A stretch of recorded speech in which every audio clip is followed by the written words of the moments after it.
to my Mexican kitchen here in Switzerland.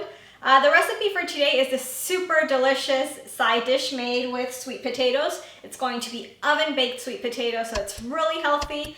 The ingredients you can get anywhere. They are super simple. They're the easiest ingredients you can get in your supermarket, and it's honestly delicious. So let's get started.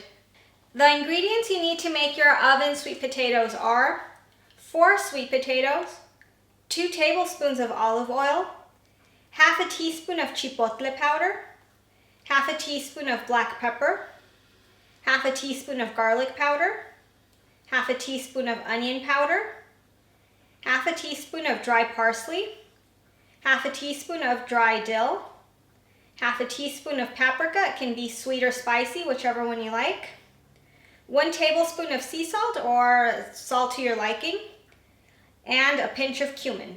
Okay, so let's get started. First, wash your veggies very well always. So let's wash our sweet potatoes. And now what we're going to do is we are going to peel them. So peel them all well. What I usually like doing is I save everything I don't use in cooking, and I use it in my compost. So if you guys have a compost or you don't and you want to start having one, it's always a good way to not have a smelly bin in your kitchen and to give a good purpose and reuse all the organic leftovers from your kitchen. So you can put all the peel in your bowl, and once you've peeled all your sweet potatoes, we're going to cut them into little cubes, about a centimeter and a half, kind of. They're small, they're going to be quite small. And once you've cut up you start cutting up your cubes, you can put them in an oven-proof mold. We're going to be baking them, obviously, so you need to have an oven-proof mold, and you can just be putting all your cubes in there until we finish cutting them up. Okay, so we are done chopping up our sweet potato, and now the next step is making all the seasoning and to add to our sweet potato. So it's really delicious. This is the magic part.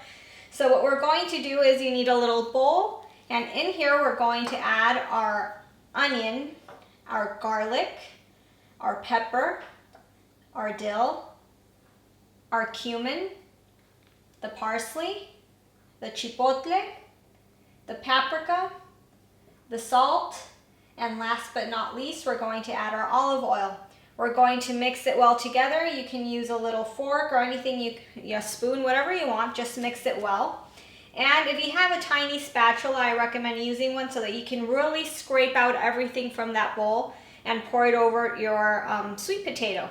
Once it's fully in there, you're going to put your hands in there and you're going to start mixing. You want every little piece of sweet potato to really have all of this yumminess on it. So just mix well, integrate well, and then we'll get on with the next step. Okay, so we are done. The funny thing with this recipe, and it happens every single time I make it, I don't learn the lesson, is you whisk your spices and your oil, and then when you pour it over, it's like, whoops, that's gonna be too little. I should have made more. But somehow there's some magic happening in there when you're mixing that it comes out to be just perfect. And then I remember, oh yeah, you don't want this to be oily. You just want a little bit of oil in there. So the 2 tablespoons are perfect for it to bake nicely. And it really is super yummy. So now what we're going to do is we put this in our oven and we bake it at 200 degrees Celsius or 390 Fahrenheit for 30 minutes. After that, we take it out and it's ready to eat. Okay, so this is done. It is super easy. It bakes really fast since the pieces are so tiny. I remember when I created this recipe, I started eating more baked potato, more sweet potato than potato. I love potatoes. Potatoes are like my favorite vegetable, and I use them so much. But I've been told it's healthier to eat sweet potato than potato, sadly. So I started trying to have more sweet potato in my diet, in my food, the stuff I eat. But sometimes it gets a bit boring.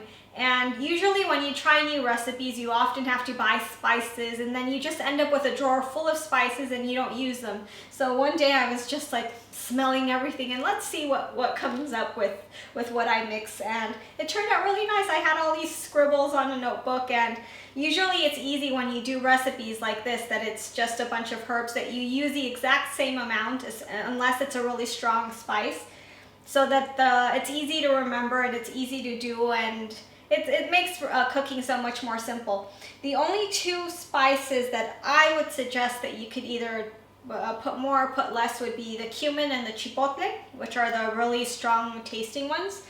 Chipotle can be quite spicy, so if you don't enjoy hot food or you're giving it to little children, you can always put much less, and if you really like hot food, then put as much as you want. And cumin also has that funny smell, funky smell that not everyone likes, so if you don't like it, don't put any. If you like it a lot, then you can put more. I hope you enjoy this creation. I hope you enjoy this side dish. It's really healthy, hardly any oil, and I'll see you guys in the next video.